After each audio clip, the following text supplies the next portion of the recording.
I can fly the sky. Never got my name. 내가 지쳤을까. Assalamualaikum warahmatullahi wabarakatuh. We are from group 9. In this occasion, we are going to present chapter 18. It is about teaching reading. Before I explain our material, let me introduce our group member first. My name is Rara Dwi Ayuningtyas as the first presenter. Then Retno Lestari will be the second presenter, and Annisa Regina Salam will be the last presenter. Okay, for the first, it is about research on reading a second language. By the 1970s, first language reading research had been flourishing for a couple of decades as solutions were being sought to why some children couldn't read. But research on reading in a second language was almost non-existent. Then, with Kenneth Goodman's 1970s seminal article Reading a Psycholinguistic Guessing Game, and other subsequent work, second language specialists began to tackle the unique issues and questions facing second language reading pedagogy. A glance through what is now 3 decades of research reveals some significant findings that will affect you and your approach to teaching reading skills. Some of the highlights are reviewed here. The first is about bottom-up and top-down processing. Bottom-up refers to the way it is built up from the smallest pieces of sensory information. Top-down processing, on the other hand, refers to the perceptions that is driven by cognition.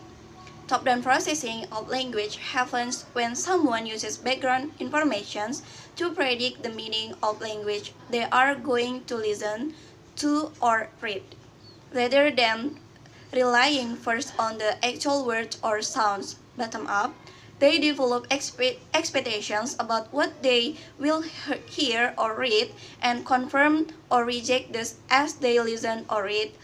Top-down processing is thought to be an effective way of processing language. It makes the most of what the person brings to the situations. For example, asking learners to predict what a newspaper article might to be about from the headline or first sentence will encourage them to use top-down processing on the article. In the classroom, learners can be encouraged to use both bottom-up and top-down strategies to help them understand a text. For example, in a reading comprehensions, learners use their knowledge of the genre to predict what will be in the text or top-down, and their understanding of abbreviations to guess meaning or bottom-up. Interactive reading skills is the combinations between bottom-up and top-down processing. Interactive reading skills allow readers to read and think at the same time. Readers build meaning through the interplay of the details in the text, their own experience, and their knowledge of how skilled readers think. In interactive readings, teachers model these comprehension skills by reading and thinking out loud for their students. Instead, readers then use the same interactive skills their teachers have demonstrated to comprehend their own text. The second is about schema theory and background knowledge. Schema theory is a branch of cognitive science concerned with how the brain structures knowledge. A schema is an organized unit of knowledge for a subject or event. It is based on past experience and is exists to guide current understanding or action. There are 2 categories of schemata in reading. There are content and formal schemata. First, content schemata includes what we know about people, the world, culture, and the universe, while formal schemata consist of our knowledge about discourse structure. The third is about the role of effect and culture. It is readily apparent from just a cursory survey of research on second language acquisitions that effect factors play major roles in ultimate success, just as language ego, self-esteem, empathy, and motivations undergird the acquisitions of spoken discourse. Reading is subject to variability with the effective domain. Culture also plays an active role in motivating and rewarding people for literacy.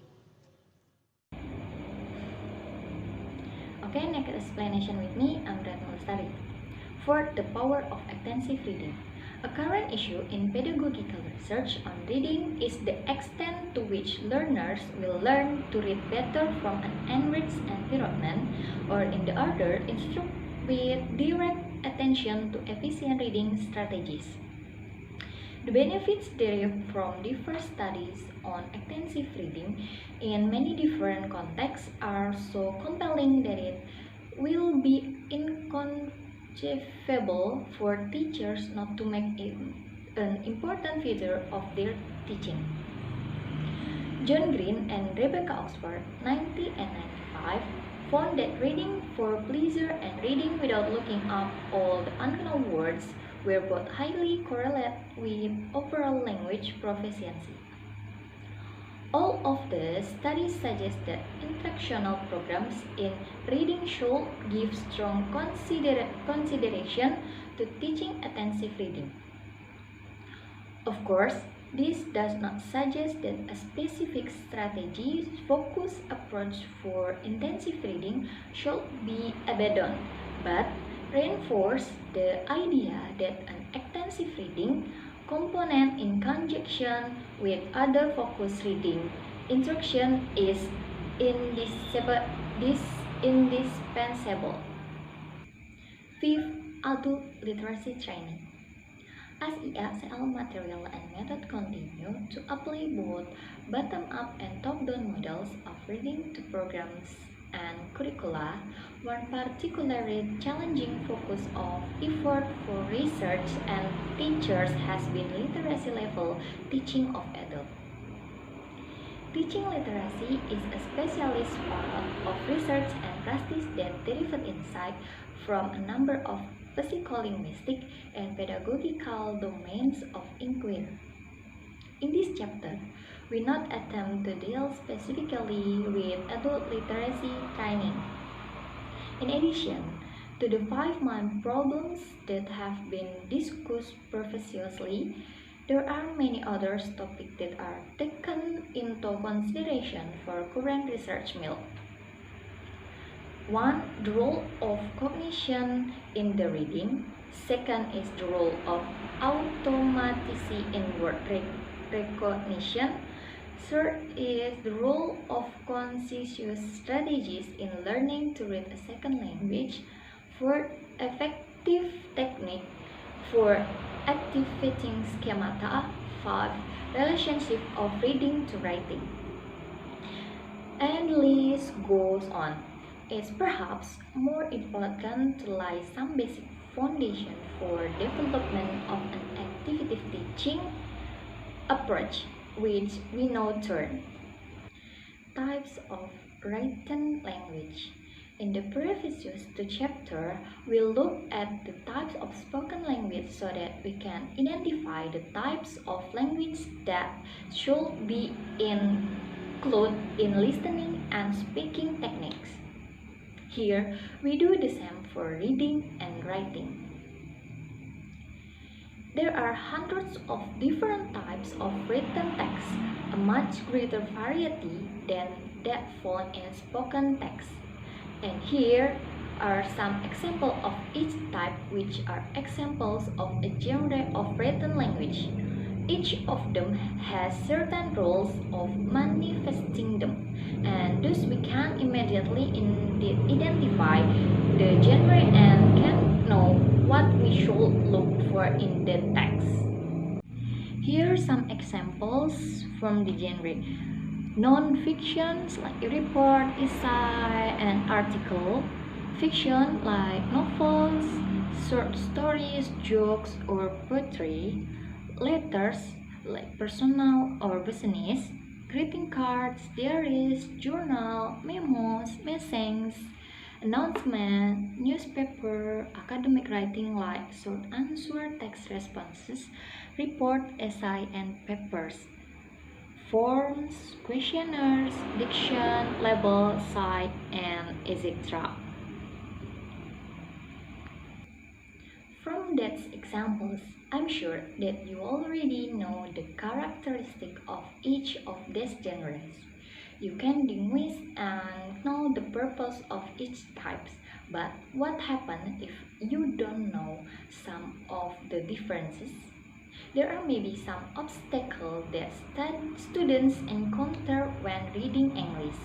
So, our job as a teacher is to explain to the student some of the features of these genres and help them develop strategies to extract the necessary meanings from each genre.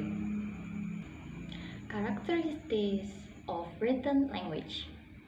There are quite several striking and relevant differences between spoken and written language.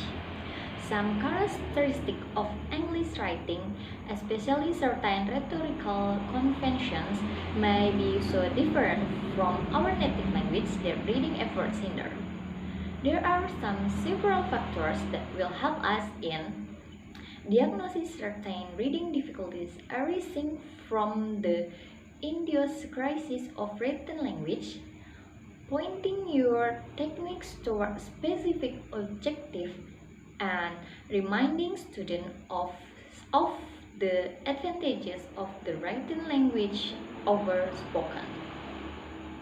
One is permanence.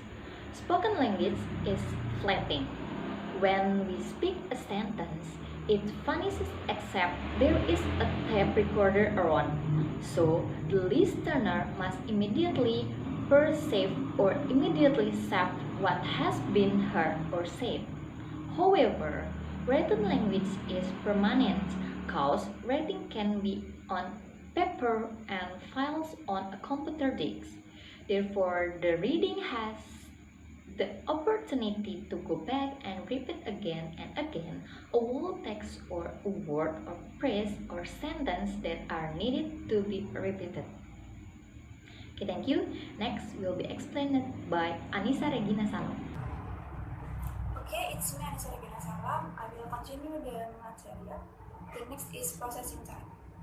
A reduction to the above is the processing time that the readers get. The deal of emphasis is placed on our reading speed in our fast-paced, time-conscious in society, which is good news and bad news. The good news is that readers can indeed capitalize on the nature of the printed word. The bad news is that many people who are slow readers are made to feel inferior or low. The next is distance. The written words allows message to be sent across two dimensions: physical distance and temporal distance. Physical distance is defined as the degree of the emotional bonding between people in the process of interpersonal communication. Temporal distance is defined as how much time, example, past or future, periods between the current time and event. This sometimes discontextualized nature of writing is one of the things that makes a reading difficult. Orthography. English orthography itself, in spite of its reputation for writing irregular, is highly predictable from its spoken counterpart, especially when one considers morphological information as well. For literate learners of English or spelling system present only minor difficulties, even for those whose nature language have quite different system. Most of irregularity in English manifests itself in high frequency words of to John was and etc. Complexity. Writing and speech represent different means of complexity, and the most salient or prominent is in the nature of clause. Spoken language to have sorted clause, connected by coordinate conjunctions, while writing has longer clause and more subordination. The sorted clause are often a factor of redundancy into speech, like a repeating subject and verb for clarity. Vocabulary. Is it true that written English with vocabulary? Is it true that written English typically writes a greater variety of lexical items than spoken conversational English? In our everyday give and takes with family, friends, colleges, vocab is indeed. However, because the meaning of a good and unknown word can be predicted from their context, and because sometimes the overall meaning of a sentence or paragraph is nevertheless still clear. Okay, the last is formality. Formality refers to prescribed form that certain written message must adhere or attach. We have logical order to say, comparing, and contrasting something. We have opening and closing, and preference for non-redundancy and subordination of clause, etc. Until readers familiar with the formal features of a written text, some difficulty in interpretations may ensue. Okay, maybe enough from us. If you have any question, please ask in a WhatsApp group. Thank you. Assalamualaikum warahmatullahi wabarakatuh.